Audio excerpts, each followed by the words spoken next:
अल्हम्दुलिल्लाहि वकफ़ा वस्सलामुन अला इबादिहि अल्लज़ीना इस्तफ़ा अम्मा बअद अऊज़ु बिल्लाहि मिनश शैतानिर रजीम बिस्मिल्लाहिर रहमानिर रहीम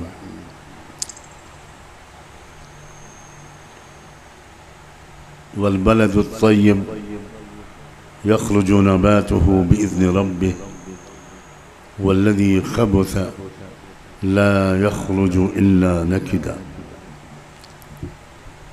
वक़ाल तआला वक़ाल अल्लज़ीना कफ़रू लिरुसुलिहिम लनुख़रिजन्नकुम मिन अर्दिना औ लतऊदुन्न फ़ी मिल्लतिना फ़अौहा इलैहिम रब्बुहुम लनुहलिकन्न अज़्ज़ालिमीन वलनुस्किनन्नकुमुल अर्ज़ मिन बअदिहिम ज़ालिका सुब्हान रब्बिका रब्बिल इज़्ज़ति अम्मा यसिफ़ून वसलामुन अलल मुरसलीन वल्हम्दुलिल्लाहि रब्बिल आलमीन। अल्लाहुम्मा सल्लि अला सय्यिदिना मुहम्मद व अला आलि सय्यिदिना मुहम्मदिन व बारिक व सल्लिम। अल्लाहुम्मा सल्लि अला सय्यिदिना मुहम्मद व अला आलि सय्यिदिना मुहम्मदिन व बारिक व सल्लिम। अल्लाहुम्मा सल्लि अला सय्यिदिना मुहम्मद व अला आलि सय्यिदिना मुहम्मदिन व बारिक व सल्लिम।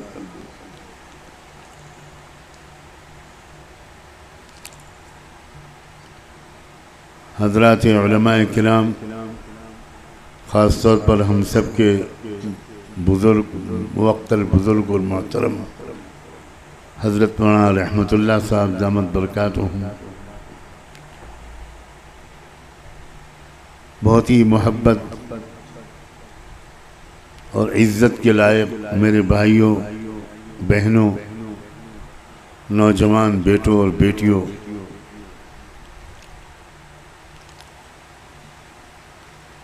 चंद हफ्ते पहले जब पहली बार मेरे पास ये नौजवान आलिम इस इदारे के बानी और नाज़िम मौलाना सज्जाद नदवी आए और बहुत दर्द के साथ, बड़ी मोहब्बत और तड़प के साथ यहाँ हाज़िरी की दावत दी, कुछ हालात बताए। तो अगरचे मेरी सेहत इजाज़त नहीं देती कि मैं इतना लंबा सफ़र करूं, मगर हमारे बुज़ुर्गों का तरीक़ा हमने हमेशा ही देखा कि वो नौजवानों की हौसला अफ़ज़ाई करते। मोहब्बत मुझे उन जवानों से है सितारों पे डालते हैं जो कमंद। तो मैंने अपनी मग़फ़िरत की नीयत से सफ़र का इरादा किया और ये तो मुझे अंदाज़ा भी नहीं था कि इतने औलिया-उल्लाह और सालिहीन की सोहबत भी हासिल होगी और इतना प्यारा मजमा गुलामान मुस्तफ़ा का, आशिकान रसूल का, जिनमें उलमा भी, प्रोफेशनल भी, डॉक्टर वकील भी, ताजिर भी, नौजवान भी और सबसे बढ़कर ख़वातीन इस्लाम भी, जो उम्मत का मुस्तक़बिल हैं और मुस्तक़बिल को बनाने वालियाँ हैं। ये तो मुझे अंदाज़ा भी नहीं था।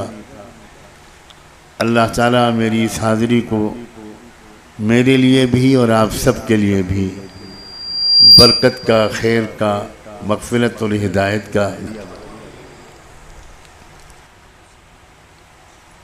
मैं वक्त बचाने की नीयत से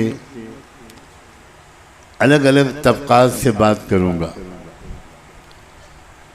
सबसे पहले मैं उलमा की खिदमत में बहुत ही आजिज़ाना कुछ गुज़ारिशात पेश करना चाहता हूँ। उलमा किराम से ये गुज़ारिश करना चाहता हूँ कि उम्मत पर अपनी शफ़क़त बढ़ा दीजिए। ये उम्मत आपकी डांट डपट की मुस्तहिक नहीं है, ये उम्मत आपकी मोहब्बत और शफ़क़त की प्यासी है। इसका दिल दुखाने के लिए दुश्मनान इस्लाम ही बहुत है। इस उम्मत को जोड़िए, इख्तिलाफात वाली बातें मत कीजिए। तू बराए वसल करदन आमदी, नए बराए फसल करदन आमदी। आपका हर जुमला मरहम लगाने वाला हो, फासलों को कम करने वाला हो, उम्मत को जोड़ने वाला हो। आप सिर्फ एक मसलक के दाई न बनिए, आप इस्लाम के दाई बनिए। इस्लाम का दामन बहुत वसी है, मसलक का दामन उतना वसी नहीं हो पाता।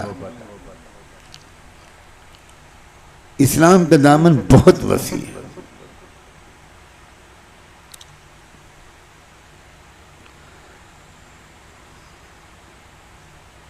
लोगों की समझ में जो बातें, वो दलीलें आए, जो तर्ज गुफ्तगू आए, उस तरीके पर लोगों से बात कीजिए। कल्लिमुन्नास अला क़द्रि उक़ूलिहिम।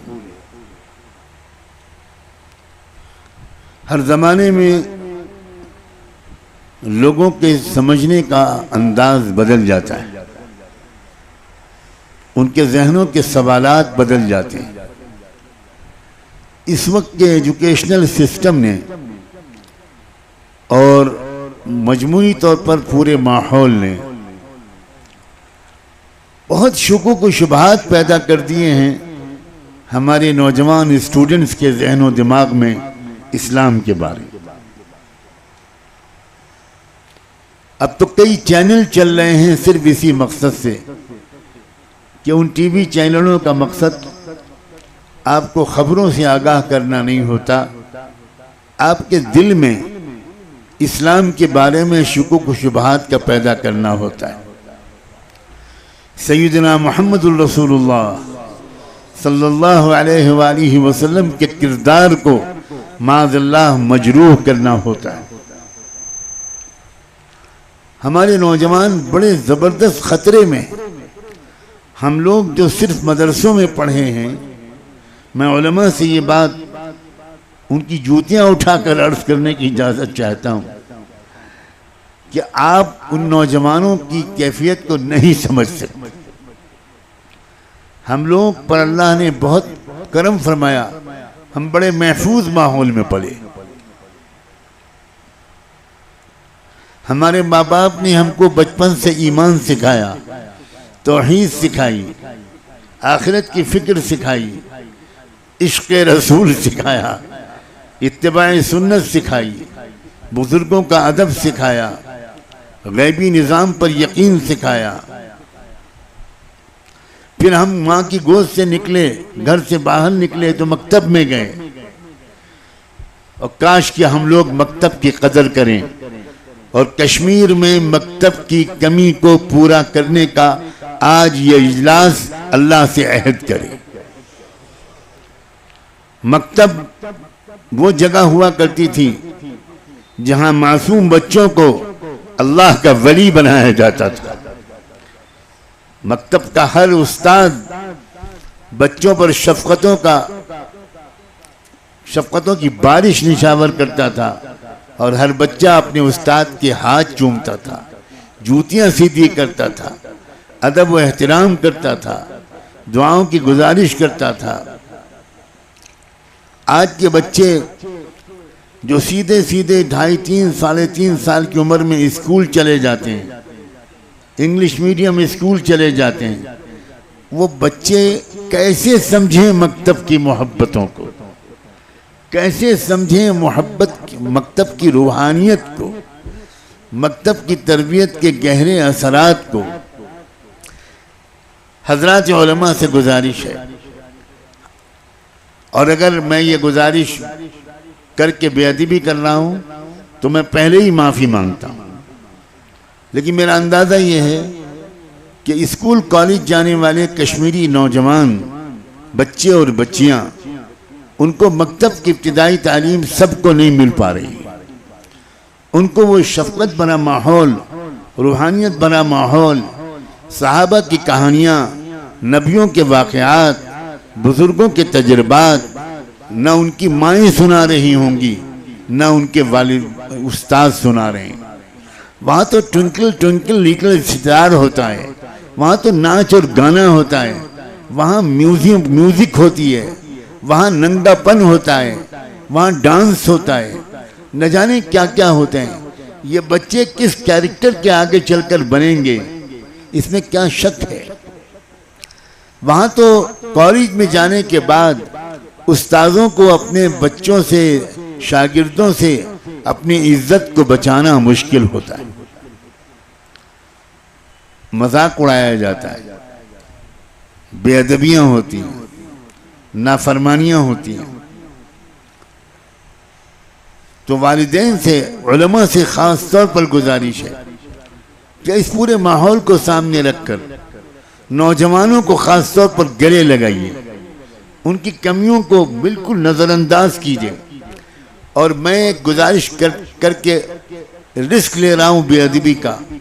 आप जितनी देर अल्लाह रसूल की उनसे बात करें, उससे कुछ कम देर सही रात के अंधेरे में इन नौजवानों के लिए हिदायत और इस्लाह की दुआ मांगें। हमारी बड़ी कमी है ये कि तकरीरें हमारी लंबी हो गई और दुआएं हमारी मुख्तसर हो गई। पहले के बुजुर्गों की बातों में जो असर होता था उसकी बहुत बड़ी वजह होती थी। वो जितनी देर हमारे सामने अल्लाह का तज़किरा करते थे, उतनी ही देर वो अल्लाह के सामने हमारी बातें करते थे। ये आदत छूट गई। मैं उलमा की खिदमत में ये बात अर्ज कर रहा हूँ। शफ़क़त, मोहब्बत, प्यार, अफ़्व, दरगुजर, माफ़ करना, गले लगाना। एक वाक़या सुनाना चाहता हूँ। पता नहीं वक्त कितना है।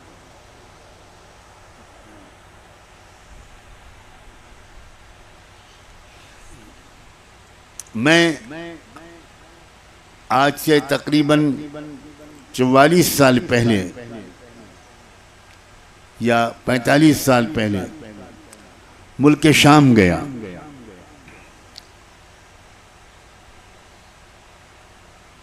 वहाँ मुझे आम नौजवानों में तो बहुत बिगाड़ नज़र आया, बहुत बेहयाई, बेपर्दगी, उरियानियत वगैरह वगैरह।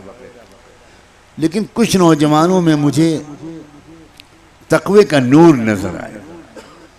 बहुत पाक दामन नौजवान बच्चे।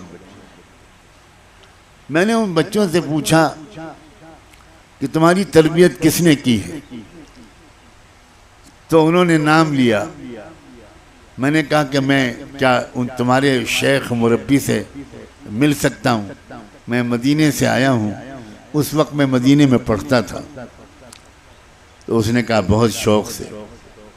अगले दिन जुमे का दिन था, तय ये हुआ कि मैं जुमे की नमाज उसी मस्जिद में पढ़ूंगा। चुनांचे मैं चला गया। उसी के साथ वहाँ के इमाम व ख़तीब से मुलाकात हुई। क्या नूरानियत थी उनके अंदर। बाद में फिर उनसे लंबी नशिस्त रही, बड़ी तारीख़ सुनाई उन्होंने। मैंने उनसे पूछा कि ये नौजवान नस्ल आपने कैसे तैयार की? तो उन्होंने अपने शेख का नाम लिया। कहा असल में हमारे शेख थे, मुरब्बी थे, शेख अब्दुल करीम रिफ़ाई उनका नाम था। उनका एक अजब तरीक़ा था। पूरे मुल्क में नौजवानों में बद्दीन नौजवानों की अक्सरियत हो गई थी। नौजवान बच्चे दीन से दूर हो गए थे। वो काम ये करते थे कि रोज़ाना असर की नमाज के बाद अपने घर से, अपने हाथ से कुछ मिठाई बनाकर, हलवा बनाकर वो स्टेडियम चले जाते थे, खेल के मैदान में चले जाते थे और वहाँ जो लड़के खेल रहे होते थे उनका खेल देखते रहते थे और दुआ करते रहते थे चुपके चुपके। और जब मैच ख़त्म होता था तो उन बच्चों को बुलाकर उनको सीने से लगाते थे, उनको प्यार करते थे और उनको मिठाई और हलवा खिलाते थे और उनसे कहते थे बच्चों तुम लोग तो कौम का मुस्तकबिल हो, मैं तो तुमको देखकर आंखें ठंडी करने के लिए आता हूँ। उलमा गौर से सुने, कोई नसीहत नहीं करते थे।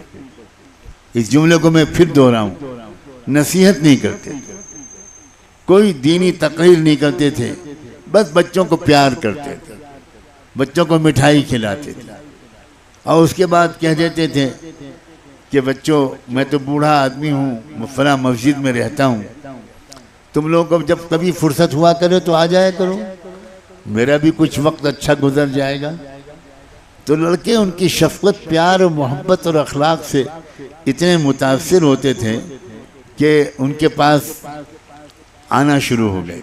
2 आए, 4 आए, 10 आए, 20 आए, 50 आए, 200 आए, 500 आए। लड़कों का हुजूम परवानों की तरह उनके ऊपर टूटने लगा और वो भी जब वहाँ आते थे बच्चे तो बस उनको खिलाते पिलाते थे, प्यार करते थे, कहते थे बच्चों बस तुमको देखकर उम्मीद होती है कि इंशाअल्लाह इस्लाम फैलेगा। हालांकि वो लड़के हाफ पैंट पहने हुए, नमाज भी नहीं पढ़ते और बज़ाहिर बड़े बेदीन, लेकिन वो कोई कुछ नहीं पूछते थे नाम तुम्हारा क्या है, बताता था मेरा नाम खालिद है। अरे तुम तो खालिद इब्ने वलीद के खलीफा हो, तुम तो उनके जानशीन हो, तुम्हारा क्या नाम है उस्मान, तुम्हारा क्या नाम है सईद, तुम्हारा क्या नाम है बिलाल। बस लड़के रो पड़ते थे और लड़के खुद कहते थे शेख माफ कीजिए हम बड़े बेदीन लोग हैं, आज आपसे वादा करते हैं 5 वक्त की नमाज पढ़ेंगे। अब मैं मुख्तसर करता हूँ, धीरे धीरे धीरे धीरे ये हाल हो गया। आज जो लोग गज़ा में महाज संभाले हुए हैं ये वही नौजवान।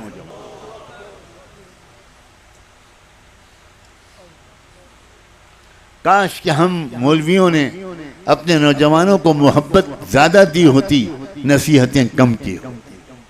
मोहब्बत फातिह आलम है, नसीहत फातिह आलम नहीं है। नसीहत तो बाज़ वक्त अगर सही अंदाज से न दी जाए तो फासलों को बढ़ा देती है और मोहब्बत फासलों को कम कर देती है।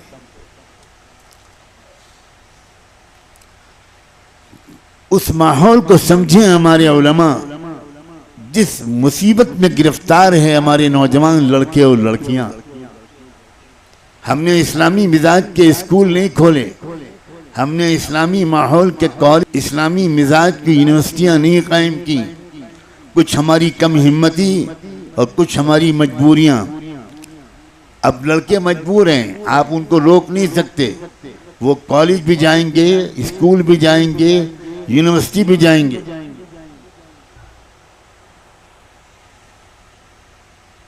और वहाँ के माहौल का उनके ऊपर असर पड़ना कोई ताज्जुब की बात नहीं।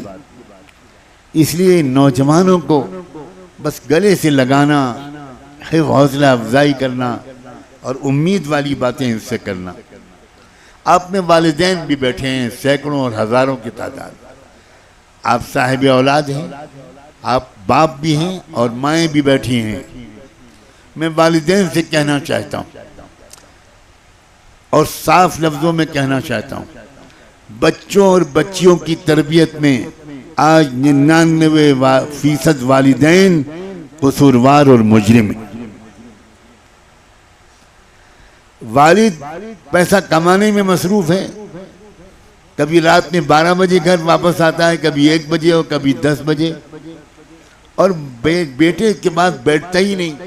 बाप और बेटे के दरमियान एक फासला है, एक गैप है। बाप घर में आता है तो बेटा सामने से निकहट जाता है, अपने बाप के पास नहीं बैठता, अपने दादा नाना के पास नहीं बैठता, अपनी दादी नानी के पास बच्चे आजकल के नहीं बैठते। यही हालत माओं की है। माएँ अपनी बेटियों को, बाप अपने बेटों को हफ्ते में 1 घंटा भी जिंदगी की सच्चाई समझाते नहीं। हमारा नौजवान जिंदगी की हकीकत को समझा हुआ नहीं है। हमारा नौजवान जिंदगी को एक तमाशा समझता है, एक तफरीह समझता है। एक एंजॉयमेंट का मौका समझता है। ये जिंदगी तफरीगाह नहीं है, ये जिंदगी आरामगाह भी नहीं है, ये जिंदगी चरागाह भी नहीं है सिर्फ खाने कमाने के लिए, ये जिंदगी इम्तिहान गाह है। लेकिन ये बात बाप समझाए बच्चे को, जैसे जैसे बच्चे की उम्र बढ़े वैसे वैसे समझाने का अंदाज बेहतर हो। समझाएं बेटा, ये जिंदगी एक चैलेंज है, ये जिंदगी एक इम्तिहान है। कैरेक्टर को बचाकर चलना, किरदार को पाकीज़ा बनाकर रहना, अपने बुजुर्गों का एहतराम करना, रोज़ाना कुरान की तिलावत करना, बल्कि कुरान को समझने की कोशिश करना। मैं किस तरह अपने गम और तकलीफ का इजहार इस पर करूं कि 99% मुसलमान अल्लाह का कलाम नहीं समझते। आप बताइए क्या इसका कोई जवाब है?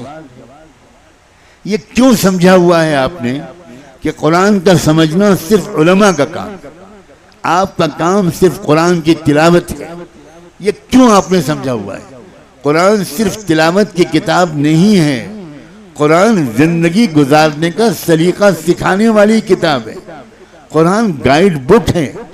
कुरान सिखाता है कि गुस्से को काबू में कैसे करो, कुरान सिखाता है कि निगाहों को काबू में कैसे रखो, कुरान सिखाता है जज्बात पाकीज़ा कैसे रखो, कुरान सिखाता है अपनी कमाई को पाकीज़ा कैसे रखो, हलाल कैसे रखो। कुरान सिखाता है कि सूदी लेन देन से हजारों मील दूर बचो। मेरा कलेजा फट गया जब आज मैंने सुना कि कश्मीर से ज़्यादा इस मुल्क में शायद सूदी लेन देन का रिवाज कहीं और नहीं। आप में से अक्सर के मकानात बड़े आलीशान नज़र आते हैं और बाद में तहकीक करने पे पता चलता है आपने सूदी लेन लिया हुआ है। आप बहुत सी चमचमाती हुई कारों में सवार होते हैं। बाहर से आने वाला खुश होता है कि हमारे कश्मीरी भाई माशाल्लाह बहुत खुशहाल हैं, और तहकीक करने पर मालूम होता है इनमें से 80% कारें बैंक से लोन लेकर ली हुई हैं। आप अल्लाह से जंग का ऐलान किए हुए हैं। फ़अज़नु बिहर्बिन मिनल्लाहि व रसूलिही।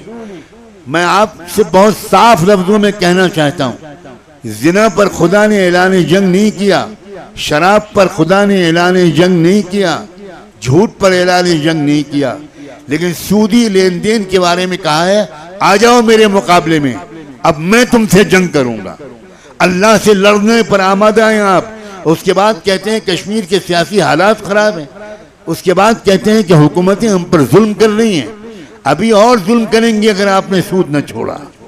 अभी खून की नदियां न जाने कितनी बहेंगी अगर आपने खुद सूदी लेन देन न छोड़ा। सूदी लेन देन आप क्यों लेते हैं? इसलिए नहीं लेते कि आप भूखे मर रहे थे उसके बगैर, आप इसलिए लेते हैं कि आलीशान मकान आप सूदी कर्जे के बगैर नहीं बना सकते।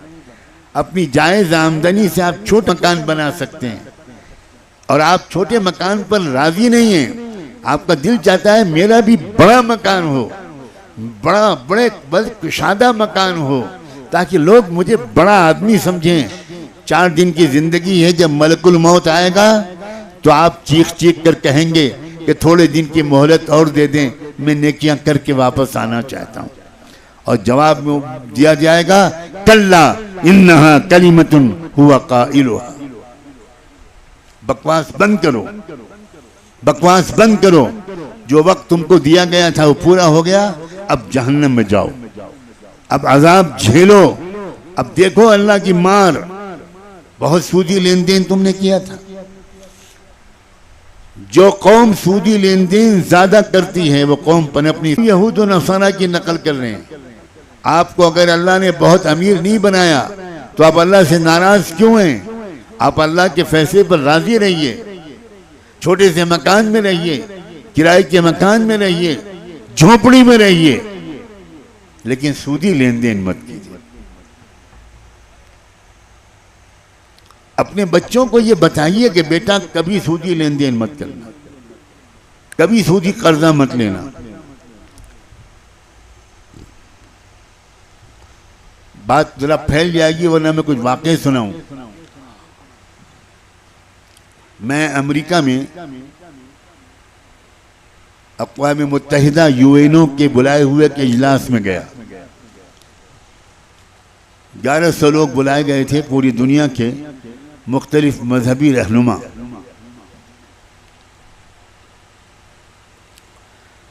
पहला सेशन का मौजू था कि दुनिया से गुर्बत को कैसे दूर किया जाए।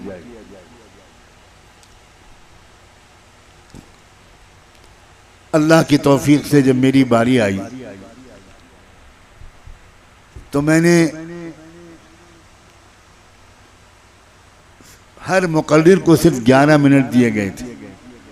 और ये भी दिलचस्प बात है कि 11 मिनट में हम लोगों को दुनिया से गरीबी को मिटाना था। मैंने अपनी तकरीर 10.5 मिनट में मुकम्मल कर दी और सिर्फ ये बात समझाने की कोशिश की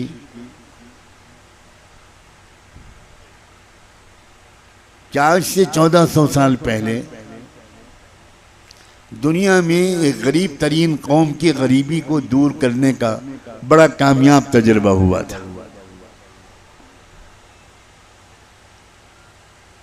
और मैंने फिर ये समझाने की कोशिश की कि उस कौम से सूदी निज़ाम को ख़त्म कर दिया गया और ज़कात के निज़ाम को फैला दिया गया, तो 20-25 साल के अरसे में वो गरीब तरीन कौम पूरी दुनिया की सबसे खुशहाल कौम बन गई। तो जब मैं अपनी तकरीर करके हटा वहाँ से, तो उस वक्त यूएनओ अक़वाम मुत्तहिदा के secretary general mister Kofi Annan जो इजलास की सदारत कर रहे थे, वो खड़े हुए और उन्होंने ये कहा कि नोमानी साहब ने एक प्रैक्टिकल हल की तरफ इशारा किया है, अमली हल गरीबी को दूर करने के लिए। तो मैं चाहता हूँ अगर आप लोग इजाज़त दें तो दोबारा नोमानी साहब को 11 मिनट के लिए मैं बुलाऊं और उनसे कहूं कि इसको खोलकर बयान कीजिए। सारे लोगों ने तालियां बजाकर इजाज़त दी और मैं आंसुओं के साथ दोबारा गया, क्योंकि ये कमाल मेरा नहीं था, ये कमाल मोहम्मद मुस्तफ़ा की शरीयत का था, अल्लाह के कानून का था। उसके बाद दूसरी मर्तबा जब मुझे बुलाया गया, मैंने बहुत खोल कर बात की। पहली दफ़ा तो इशारों किनारों में ज़्यादा बात की थी, दूसरी बार बहुत खोल कर बात की। और मैंने कहा मैं चैलेंज करता हूँ, इस वक्त आलमी इजलास में ऑन रिकॉर्ड ये चैलेंज करता हूँ कि जब तक सूदी निज़ाम का खात्मा नहीं होगा तब तक दुनिया से गरीबी दूर नहीं हो सकती। इजलास ख़त्म हो गया, लोगों ने मुझे घेर लिया, वो एक अलग कहानी है। खाने का वक्त आया तो हम लोग खाने की मेज़ पर बैठे। खाना अभी शुरू होने वाला था कि मुझे बुलाया गया कि सेक्रेटरी जनरल साहब कह रहे हैं कि आप मेरी मेज़ पर आ जाएं। तो मैं सबसे माजरत करके वहाँ चला गया। वहाँ तारुफ हुआ, जिन लोगों से तारुफ हुआ उनमें एक वर्ल्ड बैंक के डायरेक्टर थे, वर्ल्ड बैंक के डायरेक्टर जनरल, जहाँ से पूरी दुनिया में ये सूदी निज़ाम चलाया जाता है, वो भी बैठे हुए। ग्लेन टर्नर उनका नाम था। तो उन्होंने कहा कि आज आपने तो अजीब बातें कही, आपने तो कहा कि सूदी पूरे निज़ाम को, इंटरेस्ट बेस इकोनॉमिक सिस्टम और बैंकिंग सिस्टम को डिमोलिश किए बगैर, इसको ख़त्म किए बगैर दुनिया से गरीबी दूर नहीं हो सकती। तो कैसे मुमकिन है, फिर दुनिया चलेगी कैसे? आखिर दुनिया कर्जे लेगी तो फिर क्या होगा? अगर सूद के साथ वापस नहीं करेगी तो बैंकिंग का निज़ाम कैसे चलेगा? मैंने उनसे कहा कि मैं आपको समझाता हूँ। एक फैक्ट्री लगाने वाला एक शख्स 1 करोड़ रुपए बैंक से लेकर वो अपनी फैक्ट्री लगाएगा। अब उसको वापस जो करना है वो कम से कम 1 करोड़ 25-30 लाख करना है, 25-30 लाख बढ़ा कर करना है। ये 25-30 लाख जो बढ़ाएगा या जो बढ़ाता है वो क्या अपनी जेब से बढ़ाता है? आप जरा जवाब दीजिए। वो हम खरीदारों को वो सौदा महंगी कीमत में बेचकर एक्स्ट्रा पैसे लेता है और वो एक्स्ट्रा पैसों से वो लोन का कर्जा जो है वो वापस लेता है। बात समझ में आ रही है कि नहीं? क्यों भाई? या मैं इसलिए कि सारा निज़ाम सूदी कर्जे पर चल रहा है। तो वर्ल्ड बैंक के डायरेक्टर साहब के पास कोई जवाब नहीं था और ये कहने लगे उठते हुए कि भाई बहुत ज़्यादा वक्त चाहिए आपसे समझने को। मैं कोशिश करूंगा कि आपसे राब्ते में रहूं, लेकिन आप जो बातें कह रहे हैं उसका मेरे पास जवाब कोई नहीं। लोगों, अल्लाह के बंदो, पूरे इस्लाम पर चलो और सूदी लेन देन को छोड़ दो। अगर आज आपने ये अहद कर लिया तब मैं समझूंगा कि इजलास 100% कामयाब। अपने बच्चों को वक्त दीजिए। माओ से कहता हूं, बेटियों को कुछ तरबियत दीजिए, कुछ समझाइए। शादीशुदा जिंदगी के बारे में हमारे नौजवानों का तस्वुर सिर्फ अफसानवी है।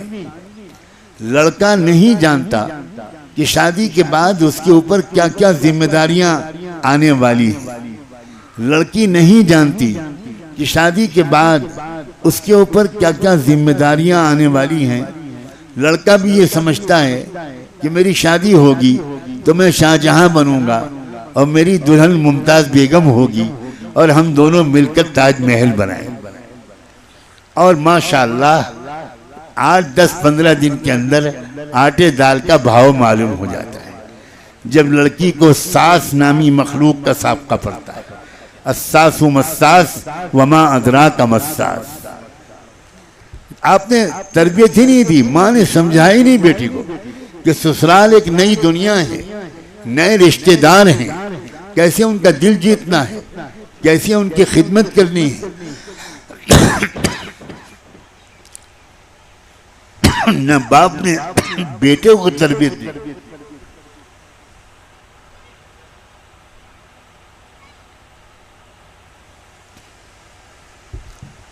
न बाप ने बेटे को जिंदगी की सच्चाइयों समझाई। बाप कमाता है और बेटा उड़ाता है। बेटा नहीं जानता कि कितनी मुश्किल से बाप कमा कर लाता है। इसलिए वालिदैन से कहता हूं, अपने बच्चों की तरबियत कीजिए, उनको वक्त दीजिए। चाहे हफ्ते में एक बार उनके साथ बैठिए, प्यार मोहब्बत से जिंदगी की सच्चाइयां उनको समझाइए, करीब कीजिए। एक जमाना था कि बच्चे वालिद के पास सिमट कर बैठते थे, बच्चियां माँ से चिमट कर बैठती थी। माँ और बाप तो छोड़िए, दादा और दादी के पास, नाना और नानी के पास बच्चे शौक से आते थे कि दादी अम्मा कोई कहानी सुनाइए, दादा अब्बा कोई किस्सा सुनाइए। ये रिवाज था। अब बिल्कुल ये रिवाज खत्म हो चुका है। क्यों भाई, मैं सही कह रहा हूँ? नौजवान बच्चे अपने बाप के पास नहीं बैठते और बाप ने भी अपने को ऐसा जलाली बना रखा है कि बाप जब घर में आता है तो ये नहीं समझ में आता बच्चों के कि बाप आया है या थानेदार साहब आए, एसपी साहब आए। ऐसा माहौल घर का बनना चाहिए। ये इस्लाम सिखाता है। घर में मोहब्बतों का माहौल हो, खुशियों का माहौल हो, हंसी मजाक का माहौल हो, दूरियां न हो। यहाँ ताजिर हजरात भी बैठे हैं। ताजिर हजरात से मुझे ये कहना है कि आपकी तिजारत का मकसद क्या है? शानदार मकान बनाना, बेहतरीन कपड़े बनाना, बहुत अच्छा फर्नीचर आपके ड्राइंग रूम में और डाइनिंग हॉल में हो, अपनी बेटी की शादी पर करोड़ों रुपए लुटा देना, यह आपकी तिजारत का मकसद है। मैं और कुछ नहीं कहना चाहता। मुसलमान ताजिर का ये मकसद नहीं हो सकता। आप ताजिर तो हैं लेकिन अभी मुसलमान बनने में कसर है। समझ रहे हैं ताजिर हजरात? ताजिर तो तिजारत करते थे, वो अय्याशियों के लिए नहीं करते थे, वो ताजिर करते थे इस्लाम की काम को तक़वियत पहुंचाने के लिए। वो ताजिर तिजारत करते थे गरीबों की खिदमत के लिए। आपने वो वाक़या सैकड़ों बार अपने बुजुर्ग उलमा से सुना होगा कि एक सहाबी आए, अल्लाह के रसूल की खिदमत में हाजिर हुए और आकर कुछ अपनी परेशानी का इजहार किया। हुजूर समझ गए। आपने फरमाया तुम ऐसा करो, उस्मान के पास चले जाओ और बता देना कि मैंने भेजा है, और अपनी परेशानी का इजहार उस्मान से कर देना, वो तुम्हारी मदद करेगा। वो बेचारा आदमी बड़ी उम्मीद के साथ हजरत उस्मान के घर पहुंचा, लेकिन जब वो दरवाजे पर पहुंचा तो उसको अंदर से कुछ आवाज़ें आईं।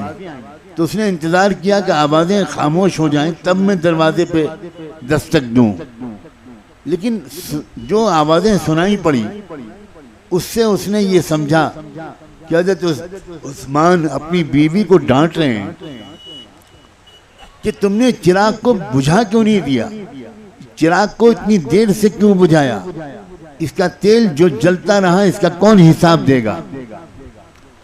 तो वो उन्होंने दरवाजे पे दस्तक नहीं दी और वापस लौट आए रसूलुल्लाह के पास सल्लल्लाहु अलैहि वसल्लम। जरा इसकी आवाज़ बढ़वा दीजिए, बहुत जोर से बोलना पड़ रहा है।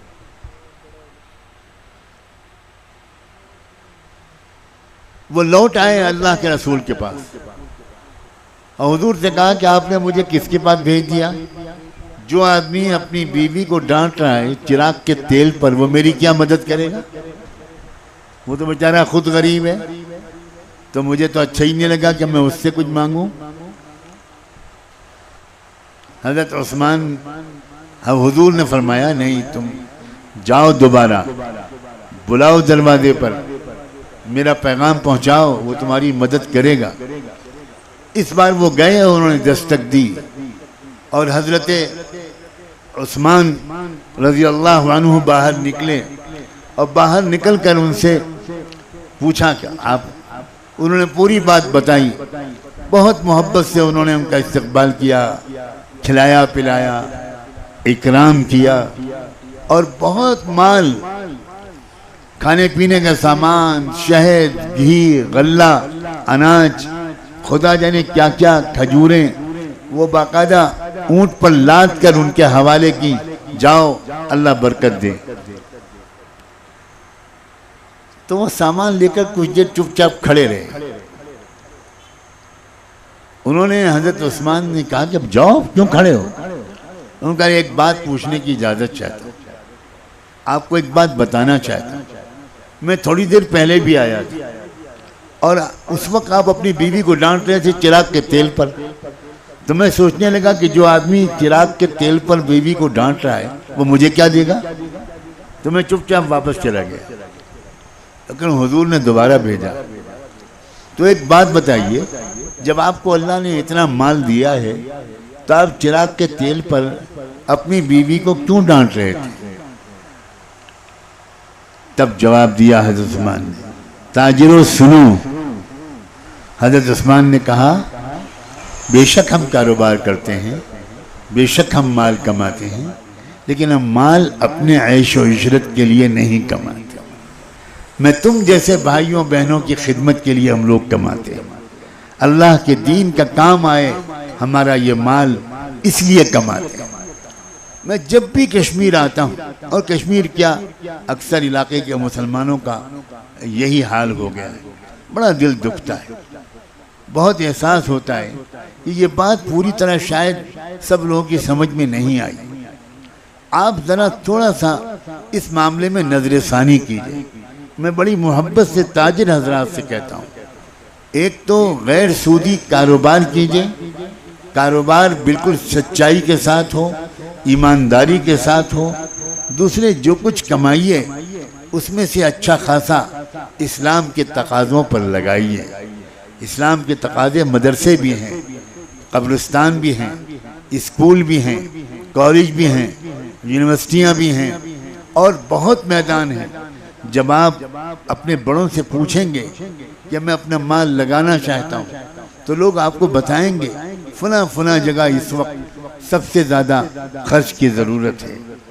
सच्ची बात यह है, मुल्की हालात तब्दील किए जा सकते हैं अगर माल के खर्च की तरतीब बेहतर हो जाए। काश इस जुमले को चंद लोग यहाँ समझने वाले मौजूद हों। मुल्की हालात तब्दील किए जा सकते हैं अगर माल के खर्च करने की तरतीब दुरुस्त हो। हमारे मुल्क की सियासत नज़रियात की बुनियाद पर बहुत कम और माल की बुनियाद पर ज़्यादा चल रही है। एक आदमी सुबह किसी सियासी पार्टी में होता है, शाम को पार्टी बदल लेता है। नज़रियात का मसला नहीं है, मफादात का मसला है। काश के ताजिर हजरात ज़रा तन्हाइयों में मिलें, उनको समझाया जाए कि भाई अपने हमारा मुल्क में, अपने रियासत में, इतनी खूबसूरत रियासत, इतनी आला दर्जे की रूहानी सलाहियत वाली, काश कि आप अपनी रूहानी सलाहियत को पहचान लेते। अमीर कबीर की दुआओं से और या अल्लाह की तवज्जुहात से जो रूहानियत यहाँ के ज़र्रे ज़र्रे में है, वो बाहर से आने वाला महसूस करता है, शायद ज़्यादा महसूस करता है। उस रूहानियत को फ़रोग़ देने और बचाए रखने के लिए अपने इदारों की ज़रूरत है, अपने अस्पतालों की ज़रूरत है, अपने स्कूलों कॉलेजों की ज़रूरत है, अपने यतीम खानों की ज़रूरत है। और वहाँ इन सब चीज़ों पर माल लगना चाहिए। और यहाँ के अलावा भी आपका माल बहुत बड़ी बड़ी तब्दीलियाँ ला सकता है। मैं ताजिर हजरात से ये गुजारिश करता हूँ, डॉक्टर हजरात भी होंगे यहाँ बैठे हुए, वकला भी होंगे। डॉक्टरी का पेशा, मैंने कल भी कहा था, श्रीनगर शहर में जो मखसूस हजरात की एक छोटी सी मजलिस अचानक हो गई थी कि मेडिकल पेशा ये अल्लाह को राज़ी करने वाला, अल्लाह के बंदों की खिदमत करने वाला, अल्लाह के बंदों की दुआएं लेने वाला, ये बहुत बड़ा पेशा था। अब इसी पेशे को खून चूसने वाला पेशा बना दिया गया। अक्सर डॉक्टर मरीजों के साथ ज्यादती कर रहे हैं। मुझे उम्मीद है कि इंशाअल्लाह अल्लाह के रसूल के गुलाम जो डॉक्टर बन रहे हैं, बन चुके हैं, बनेंगे, वो इंसानी हमदर्दी की बुनियाद पर अपने मरीजों के साथ बर्ताव करेंगे। गैर ज़रूरी जांचें नहीं लिखेंगे, सस्ती दवाएं लिखेंगे और अपने पास से अगर ज़रूरत समझेंगे तो मदद करेंगे। और उस सबसे ज़्यादा मरीज़ के साथ मुस्कुरा कर बोलना, उसकी हिम्मत बढ़ाना, हमदर्दी के दो बोल बोलना, उसी से मरीज़ आधा अच्छा हो जाता है। ये बात डॉक्टर लोग हम जैसों से ज़्यादा जानते हैं। जो सियासतदां हैं, जो पॉलिटिकल एक्टिविस्ट हैं, उनसे भी कहना चाहता हूँ कि भाई अपने ज़ाती मफाद के लिए सियासत करना ये किसी मुसलमान का काम नहीं हो सकता। मुसलमान सियासत में जाए तो अल्लाह के मखलूक की खिदमत के लिए जाए। सरकारी पैसे को सही जगह पर लगवाने के लिए जाए, खुद फायदा उठाने की नियत से न जाए। तो ये सियासत में लगना भी इबादत शुमार होगा, दीन शुमार होगा। इसकी भी सख्त ज़रूरत है, सख्त तरीन ज़रूरत है। और जब आप अल्लाह वाले बड़े साहिब नज़र लोग, जिनकी नज़र मुल्की और आलमी हालात पर भी है, ख़तरात पर भी है और इम्कानात पर भी है, जब आप उनसे मिलेंगे, उनसे कुछ सीखेंगे और समझेंगे, तो आपको ये बात मालूम होगी कि इस वक्त दुनिया के बहुत से ममालिक दो राहे पर खड़े हैं। या वो जहन्नम बन सकते हैं अपने रहने वालों के लिए, और या वो हिदायत का मरकज़ बन सकते हैं। अजीब व गरीब बात है, अजीब बात है। मैंने जो बात 15 साल पहले कही थी, जिसको अभी याद दिलाया गया, आज 15 साल होते होते उस बात की सच्चाई इस कदर ज़ाहिर हो रही है। इधर गज़ा में अल्लाह के बंदे और बंदियां शहीद हो रहे हैं, और उधर यूरोप और अमेरिका में अल्लाह के हज़ारों बंदे इस्लाम ला रहे हैं। यानी तादाद भी मिलती जुलती है। 40-45 हजार लोग अब तक शहीद हो चुके हैं और 48,000 लोग सरकारी इत्तला के मुताबिक यूरोप में इस्लाम ला चुके हैं। और क्यों इस्लाम ला रहे हैं? उन्हें कोई दावत नहीं दे रहा। एक मस्जिद में 80 औरतें एक साथ आईं, उस मस्जिद के इमाम से कहा कि हम लोग इस्लाम कबूल करना चाहते हैं, इसलिए आए हैं। तो उन्होंने पूछा कि भाई कैसे आप इतने बड़ी तादाद में? तो उन्होंने कहा देखिए, हम लोग देख रहे हैं टेलीविज़न पर फ़लस्तीन के हालात को, और हम ये देख रहे हैं कि माँ अपने शहीद बेटे की पेशानी चूम रही है और कह रही है शाबाश बेटा शाबाश, शाबाश मेरी दुआएं कबूल करवा दी तुमने। शौहर अपनी बीवी को रुखसत कर रहा है, बीवी अपने शौहर को रुखसत कर रही है, बहन अपने भाई को रुखसत कर रही है, नन्हे मुन्ने बच्चों को कब्र में उतार रहा है बाप।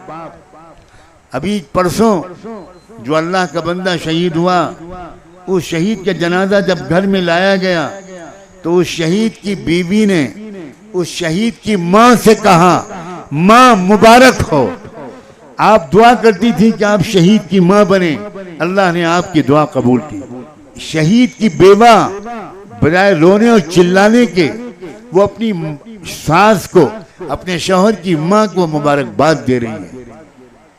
मुझे बताइए वो मुसलमान है कि हम मुसलमान? अल्लाह के बंदो, खुदा के लिए अपने ईमान को मुकम्मल करो। कमी है हमारे ईमान, क्यों भाई कमी है कि नहीं? आवाज नहीं आई, कोई जवाब नहीं आया। ये कमी कब दूर होगी, मरने के बाद या मरने से पहले? अच्छा पता है कि कब मरेंगे? क्यों देर करते हैं?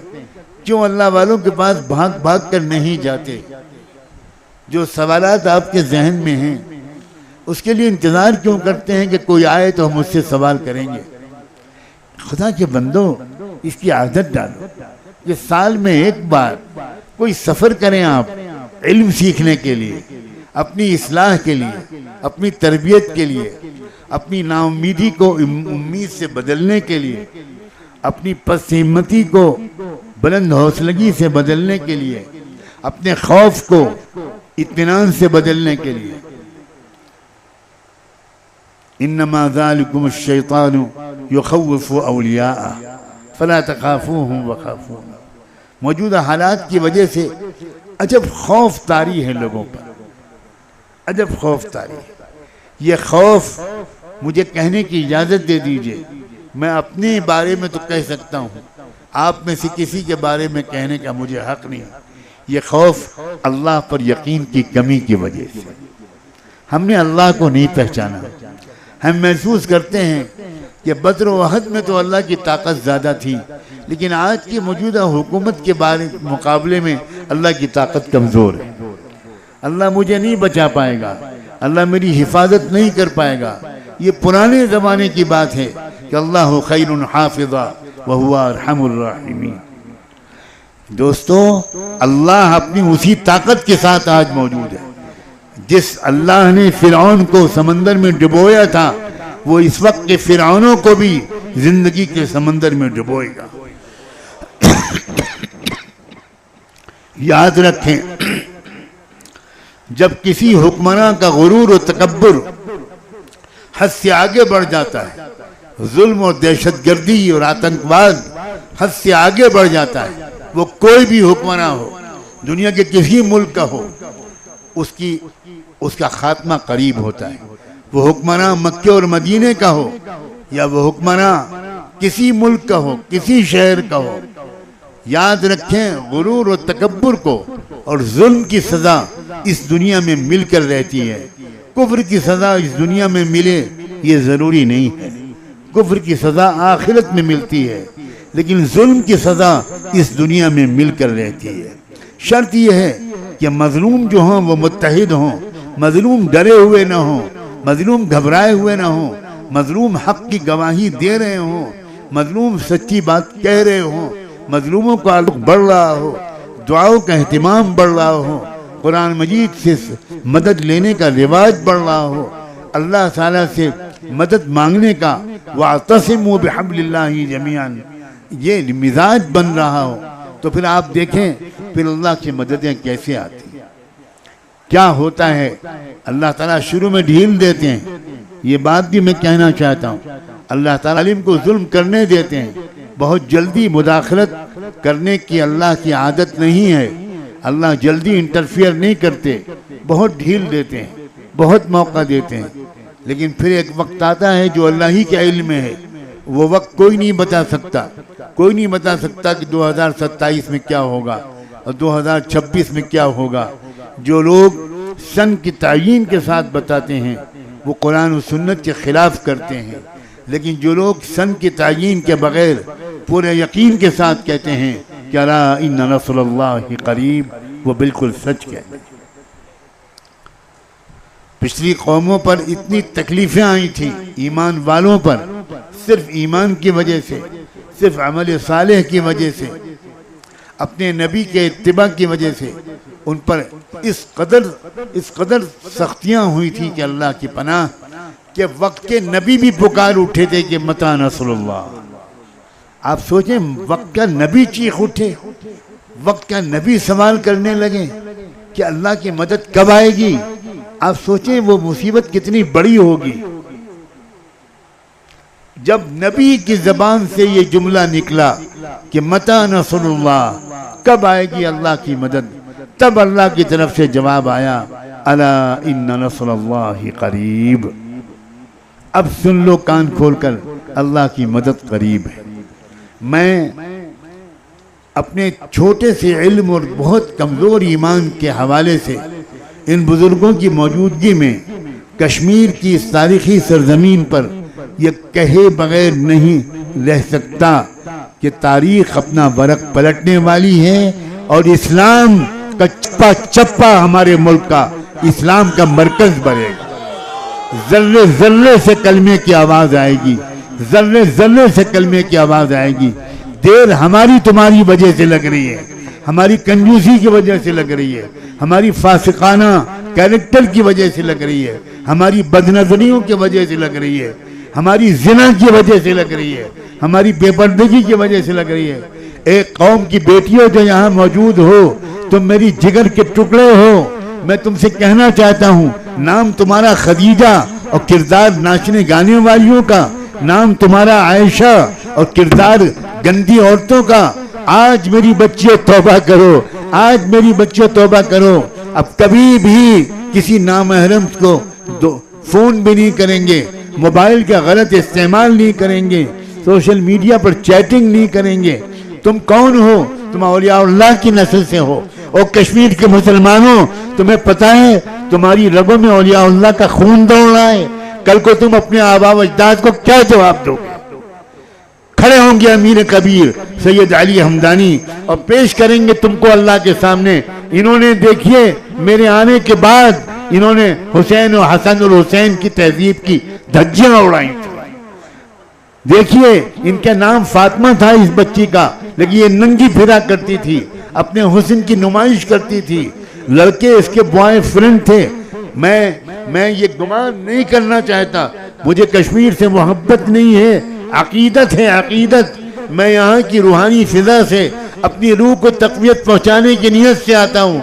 मैं आपको फ़ायदा पहुँचाने की नीयत से बाद में खुद अपने अंदर ईमानी ताजगी महसूस करता हूँ। जब मैं कब्रिस्तान शुहदा के सामने से गुजरता हूँ तो मुझे वहाँ की रूहानी रूहें तड़पती हुई मिलती हैं। लगता है जैसे वो कह रही हो जाइए समझाइए इन लोगों को, हम इनके लिए मरे हैं, हमने इनके लिए जान दी है, हमने इनके लिए अपनी जवान बीवियों को बेवा किया है। और ये क्या कर रहे हैं? ये सूदी लेन देन कर रहे हैं, ये नाच गाने में लगे हैं, ये मोबाइल पर गलत तस्वीरें देख रहे हैं। ए अल्लाह के बंदो, तुम बुजुर्गों की औलाद हो, तुम औलिया अल्लाह की नस्ल से हो। बिला वजह किसी ने नहीं कहा था कि अगर फिरदौस बरूए जमी हमी हस्तो हमी हस्तो हमी हस्त, लेकिन तुम उस जन्नत को जहन्नम बना देने पर तुले हुए हो। आज अल्लाह हम सबको सच्ची पक्की तौबा नसीब फरमाए। ऐसी तौबा कि उठने से पहले अल्लाह फरिश्ते भेज दे और कह दे कि फरिश्तों जाओ जाओ रियाज़-उस-सालिहीन के जलसे में जाकर ऐलान करो, जाओ कह दो मेरी तरफ से, अल्लाह की तरफ से कि जाओ क़ूमू मग़फ़ूरन लकुम क़द बुद्दिलत सय्यातुकुम हसनात, तुम सबको मैंने माफ़ कर दिया और तुम्हारे गुनाह नेकियों से बदल गए। मर्दों के भी, औरतों के भी, जवानों के भी, बूढ़ों के भी, ताजिरों के भी, डॉक्टरों के भी, वकीलों के भी, उलमा के भी, माँ बाप के भी, भाई बहनों के भी, नए शादीशुदा जोड़ों के भी, और जिनकी शादी अभी नहीं हुई मेरे अजीज उन नौजवानों के भी। मेरा ख्याल है अब हम लोग हाथ उठाएं दुआ के लिए।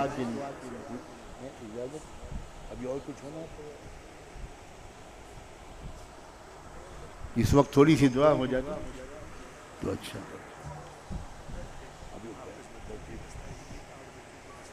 दुआ के बाद अभी दुआ का माहौल बना।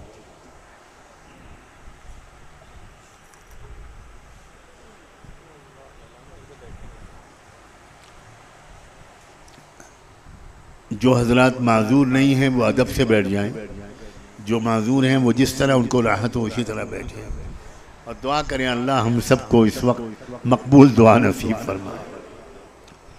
सुब्हानल्लाहि व बिहम्दिही सुब्हानक अल्लाहुम्मा व बिहम्दिक नशहदु अल्ला इलाहा इल्ला अंत नस्तगफिरुका व नतूबु इलैक नस्तगफिरुका व नतूबु इलैक नस्तगफिरुका व नतूबु इलैक। अल्लाहुम्मा सल्लि अला सय्यिदिना मुहम्मद व अला आलि सय्यिदिना मुहम्मद कमा सल्लैता अला इब्राहीम व अला आलि इब्राहीम इन्नका हमीदुम मजीद। अल्लाहुम्मा बारिक अला मुहम्मद व अला आलि मुहम्मद कमा बारकता अला इब्राहीम व अला आलि इब्राहीम इन्नका हमीदुम मजीद। रब्बना रब्बना रब्बना ज़लमना अनफुसना व इल्लम तग़फ़िर लना व तरहमना लनकूनन्न मिनल ख़ासिरीन फ़ला तजअलना मिनल ख़ासिरीन। रब्बना ला तुआख़िज़ना इन नसीना औ अख़्तअना रब्बना वला तहमिल अलैना इसरन कमा हमलतहु अलल लज़ीना मिन क़ब्लिना रब्बना वला तुहम्मिलना मा ला ताक़त लना बिह वला तुहम्मिलना मा ला ताक़त लना बिह रब्बना वला तुहम्मिलना मा ला ताक़त लना बिह वअफ़ु अन्ना वग़फ़िर लना वरहमना अंत मौलाना अंत मौलाना अंत मौलाना अंत मौलाना अंत मौलाना फंसुरना अलल क़ौमिल काफ़िरीन फंसुरना अलल क़ौमिल काफ़िरीन वनज्जिना बिरहमतिका मिनल क़ौमिज़ ज़ालिमीन वला तजअलना फ़ितनतल लिल क़ौमिल काफ़िरीन।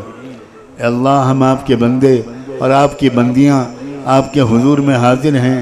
हम खताकार हैं, कसूरवार हैं, सियाहकार हैं, मुजरिम हैं। ए अल्लाह डरे सहमे घबराए आए हैं। क्या होगा हमारा? ए अल्लाह जब मौत का वक्त आएगा तो क्या होगा? ए अल्लाह जब मौत के फरिश्ते आएंगे तो क्या होगा? जब रूह कब्ज़ होगी तो क्या होगा?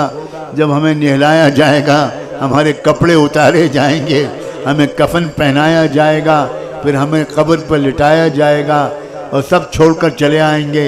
ए अल्लाह माफ़ कर दीजिए, ए अल्लाह माफ़ कर दीजिए, ए अल्लाह आज माफ़ कर दीजिए, आज सुन लीजिए अल्लाह आज मान जाइए, अल्लाह आज मान जाइए, अल्लाह आज मान जाइए। ए अल्लाह हम आपको मनाने आए हैं। ए अल्लाह ज़मीन आसमान के तेवर और मुल्की और आलमी हालात ये बता रहे हैं कि आप हमसे नाराज़ हो गए हैं। अल्लाह कब तक नाराज़ न होते? हमने भी कोई कसर छोड़ी है क्या? ए अल्लाह माफ़ कर दीजिए। माफ़ नहीं करना चाहते फिर भी माफ़ कर दीजिए। ए अल्लाह फिर भी माफ़ कर दीजिए। ए अल्लाह मौत हमें बाद में दीजिएगा। ए अल्लाह मौत हमें बाद में दीजिएगा, पहले हमें माफ़ कर दीजिएगा, पहले हमें माफ़ कर दीजिएगा। ए अल्लाह एक नज़र अपने बंदों और बंदियों के इस मजमे पर डाल दीजिए, एक नज़र डाल दीजिए। तेरी एक निगाह की बात है, मेरी ज़िंदगी का सवाल है। तेरी एक निगाह की बात है, मेरी ज़िंदगी का सवाल है। मुझे अपनी पस्ती की शर्म है, तेरी रफ़ातों का ख्याल है। मैं अपने दिल को क्या करूं इसे फिर भी शौक़ विसाल है। ए अल्लाह हमें नेक बना दीजिए, हमें पाक दामन रखिए। ए अल्लाह बदनज़री से बचा लीजिए, बदकारियों से बचा लीजिए, बुरे ख़यालात से बचा लीजिए, बुरे अमाल से बचा लीजिए, बुरे अखलाक से बचा लीजिए, बुरे दिन से बचा लीजिए, बुरी रात से बचा लीजिए, बुरे आज से बचा लीजिए, बुरे कल से बचा लीजिए।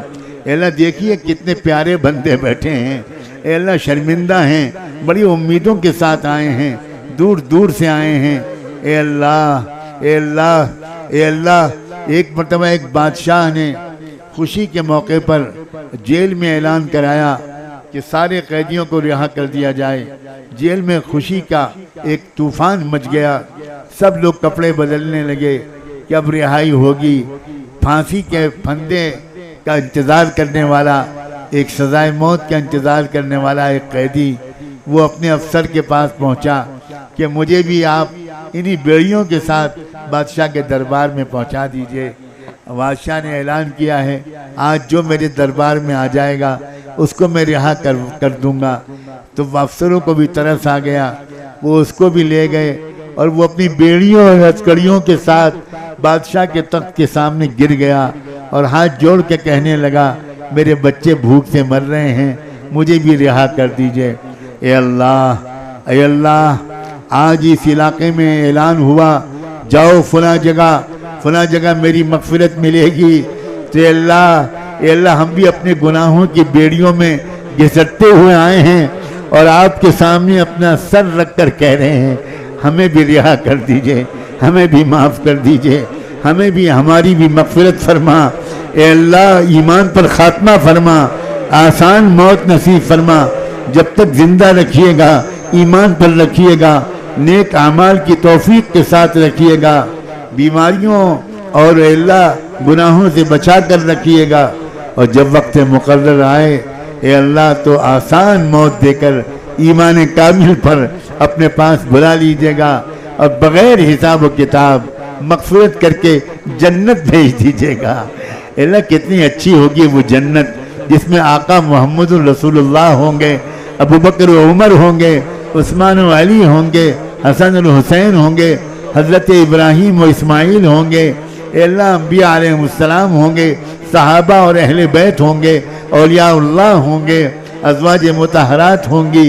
ए अल्लाह ऐसा न हो कि हमारे माँ बाप जन्नत में हों और हमें जहन्नम में फेंक दिया जाए। ए अल्लाह हमारी बीवियों की भी मग़फ़िरत फरमा, हमारे वालिदैन की भी मग़फ़िरत फरमा, हमारी औलादों को भी माफ़ फरमा। ए अल्लाह हमारे भाई बहनों, भतीजों, भांजों, दामादों, बहुओं, दूर और करीब के तमाम रिश्तेदारों को माफ़ फरमा। ए अल्लाह हम सबको जन्नत में जमा फरमा। ए अल्लाह इस वादी की हिफाजत फरमा, इसको अमन व इंसाफ का गहवारा बना, बाहमी मोहब्बत का ज़रिया बना। ए अल्लाह उलमा और दानिश्वरों के दरमियान ए अल्लाह बाहम मोहब्बत और ताउन का माहौल बना दीजिए। एक दूसरे पर एतराज़ करने के बजाय एक दूसरे की कमियों को दूर करना और एक दूसरे को मजबूत करना। ए अल्लाह यहाँ के उलमा और यहाँ के दानिश्वरों, प्रोफेशनल्स सबका मिजाज बन जाए। ए अल्लाह या आजिज़ गुनहगार जब भी यहाँ आता है आप जानते हैं किन उम्मीदों के साथ आता है। ए अल्लाह मुझे खाली हाथ वापस न लौटा, मुझे खाली हाथ वापस न लौटा, मुझे खाली हाथ वापस न लौटा। चप्पे चप्पे में औलियाउल्लाह दफन हैं। ए अल्लाह उनकी रूहानियत का कुछ हिस्सा अता फरमा, जो मांगा है वो भी अता कर दीजिए, जो नहीं मांग सके वो भी अता फरमा। ए अल्लाह मस्जिद अक़सा की हिफाजत फरमा, उसकी हिफाजत करने वालों की हिफाजत फरमा, उनकी गैबी मदद शामिल हाल फरमा, गैबी मदद शामिल हाल फरमा। अपनी कुदरत का तमाशा दिखा दीजिए, जालिमों के तकब्बुर को तोड़ दीजिए, उनके गुरूर और घमंड को तोड़ दीजिए। ए अल्लाह उनको अपनी औकात बता दीजिए, उनको अपनी औकात बता दीजिए। तमाम शुहदा और रईस शुहदा को कबूल फरमा, रईस शुहदा को कबूल फरमा। ए अल्लाह हमें ए अल्लाह जियालों के रास्ते पर चलने की तौफीक अता फरमा। ए अल्लाह हम दिल से चाहते हैं कि हमारा मुल्क तरक्की करे, खुशहाल बने, मजबूत हो, नेक नाम हो, हर एतबार से। ए अल्लाह हमारे अपने वतन को बुलंदी के मुकाम तक पहुँचा। रूहानी एतबार से भी, अखलाक़ी एतबार से भी, माशी इक़्तिसादी एतबार से भी ए अल्लाह इस रियासत को ख़ास तौर पर अपनी मोहब्बत की नज़र से देख लीजिए। ए अल्लाह साजिशों को नाकाम फरमा। एक आखिरी दुआ, आखिरी दरख्वास्त ये है अल्लाह, ए अल्लाह हम सब खताकारों की तरफ से रहमत दो आलम सल्लल्लाहु अलैहि वसल्लम की खिदमत अक़दस में हम सब की तरफ से दुरूद व सलाम भिजवा दीजिए उन पर और उनकी आल पर, अहले बैत पर, सहाबा और सहाबियात पर, अज़वाज मुताहरात पर, ज़ुर्रियत तय्यबा पर, उनके नक्श कदम पर चलने वाले तमाम औलियाउल्लाह और बुज़ुर्गान दीन पर, और अल्लाह उन्हीं के रास्ते पर जीने और मरने की हम सबको तौफ़ीक़ अता फरमा। व सल्लल्लाहु तआला अला खैरि खल्क़िही सय्यिदिना मुहम्मद व अला आलिही व सहबिही अजमाइन।